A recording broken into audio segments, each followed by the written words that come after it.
All of the office, all of our employees are participants in that building exercise.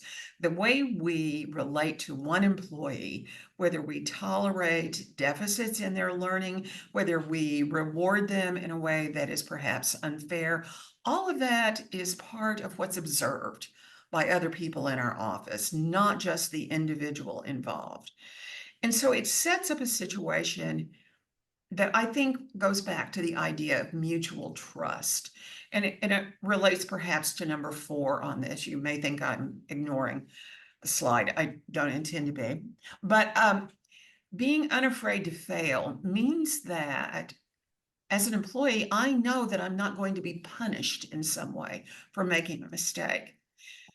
As a leader, it means that I'm going to accept responsibility for actions or behaviors taken by my staff that I might not quite agree with, but that's part of the learning curve.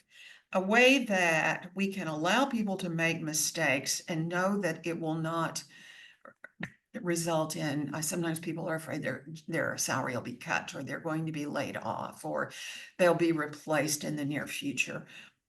I had a busy morning. Not only did I have to send a fax, I had to take my car in to get the oil replaced because that light just kept yelling at me. Oil change required. So I did. And my oil was being changed by somebody who was clearly a trainee. Now, how did I know that? Because I listened to the conversation between this man and his boss. And the boss was doing his best to guide him. But at one point, towards the end of this, the boss said to the employee, "Okay, now replace that big plate on the front and do it correctly."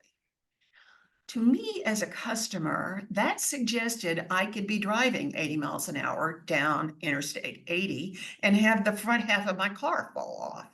That did not engender trust on my part in my relationship with this particular place I got my oil changed. It made me really nervous. And I thought, if I'm a leader, I need to remember how to treat my employees and help them make the right choices without putting them in an embarrassing situation, or without putting our customers in a situation where they are silently screaming in the background. How was that boss to learn that his behavior engendered that kind of fear in me? I'm probably not going to take the time to give him a short course on better training methods. I'm probably not going to talk to him about the need for mutual trust or how to generate success. Instead, I'm probably just going to shut up, thank them for doing a good job, and drive off and keep my fingers crossed. But the boss needed to learn that he had made a mistake. The employee needed to learn what it meant by put it on correctly. And it is a situation that is rife with ways that you can go wrong. As a boss, I need to be sure that I have the best understanding possible of individual employees, even if they report to a manager and not to me. How do I do that? I make observations based on meetings I've been in which this person was participatory, on what the manager says about them, about interactions with them in a group. I take all those pieces and I form impressions. How does the employee decide, though, that I'm trustworthy and will give them space to fail? They're doing the same things.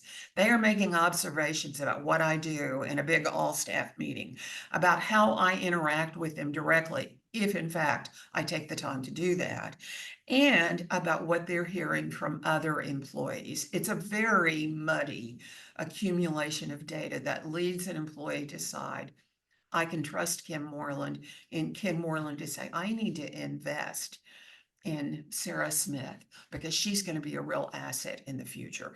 It comes back to judgment and the need for the leader to demonstrate respect, ownership herself in this case of failings, dealing fairly with employees, and sharing information.